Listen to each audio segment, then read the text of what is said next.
اور اس کے اندر جو سے ہے اس کے ساتھ صبر کا سے مظاہرہ کرنا چاہیے، کیونکہ اللہ تعالیٰ نے حضرت مسیح علیہ السلام کے ساتھ وعدہ کیا ہوا ہے کہ وہ ہمیں کامیاب کرے گا۔ مجھے اس سلسلے میں ایک ویڈیو لنک ملا حضرت خلیفۃ المسیح رابع کا جو انہوں نے کسی خطبے میں فرمایا، وہ میں آپ کے ساتھ شیئر کرنا چاہتا ہوں۔ وہ ناظرین وہ دیکھیے گا، پھر آپ اندازہ لگائیں گے کہ انہوں نے کتنا عرصہ پہلے یہی جو باتیں ہیں جو بعض دفعہ کوئی احمدی جو ان سے یہ کر دیتے ہیں کہ نہ کہ یہ کب تک ہم اتنی تکلیفیں اٹھائیں گے، تو وہ اس سلسلے میں ہی یہ ویڈیو ہے، یہ ملاحظہ کیجیے گا۔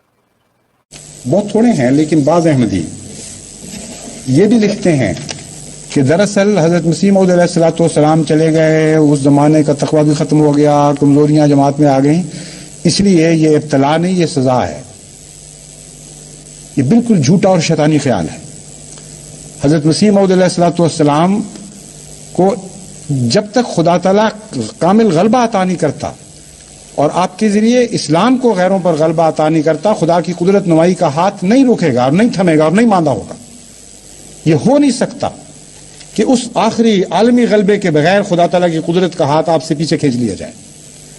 اور اسی لیے اس باطل خیال کو مٹانے کے لیے، ہمیشہ کے لیے اس کو اکھاڑ کر پھینک دینے کے لیے حضرت مسیح موعود علیہ الصلوۃ والسلام سے ایک وعدہ کیا گیا جو آپ نے بڑے واضح اور کھلے لفظوں میں جماعت کے سامنے رکھا۔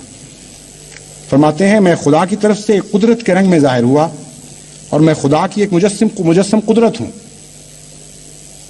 اور میرے بعد بعض اور وجود ہوں گے جو دوسری قدرت کا مظہر ہوں گے، سو تم خدا کی قدرت ثانی کے انتظار کرو، اکٹھے ہو کر دعا کرتے رہو، اور چاہیے کہ ہر ایک صالحین کی جماعت ہر ایک ملک میں اکٹھے ہو کر دعا میں لگے رہیں تا دوسری قدرت آسمان سے نازل ہو اور تمہیں دکھا دے کہ تمہارا خدا ایسا قادر خدا ہے۔ اپنی موت کو قریب سمجھو، تم نہیں جانتے کہ کس وقت وہ گھڑی آ جائے گی۔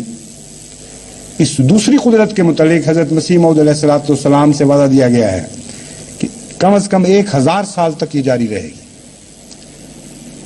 بس وہ لوگ جو یہ ان وہموں میں مبتلا ہیں یا ان شیطانی وساوس کا شکار ہو جاتے ہیں کہ گویا خدا کی قدرت کا ہاتھ ہم سے کھینچ لیا گیا، جھوٹ بولتے ہیں۔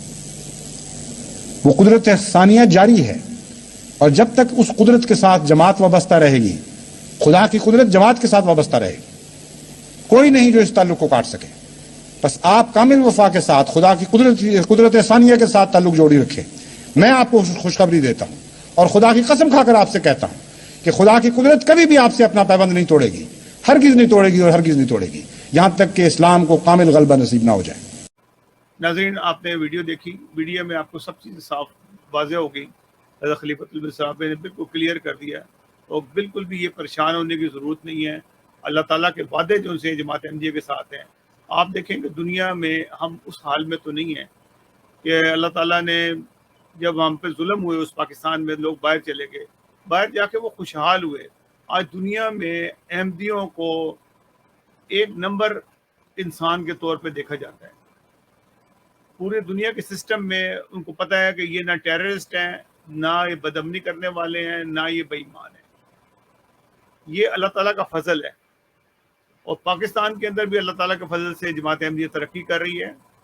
ظلم بھی ہو رہے ہیں، لیکن ان سے زیادہ ظلم اس قوم پہ ویسے ہو رہے ہیں جس قسم کی حرکات کر کے انہوں نے جو بیج بوئے تھے، وہ اب بیج جو ان سے نظر آ رہے ہیں۔ روزانہ آپ کو دھماکوں کی صورت میں ہمارے پیارے فوجی جوانوں کے اوپر جو اٹیک ہو رہے ہیں، یہ وہی سلسلہ ہے جو انہوں نے بیج بوئے تھے، جن لوگوں کو پالا تھا۔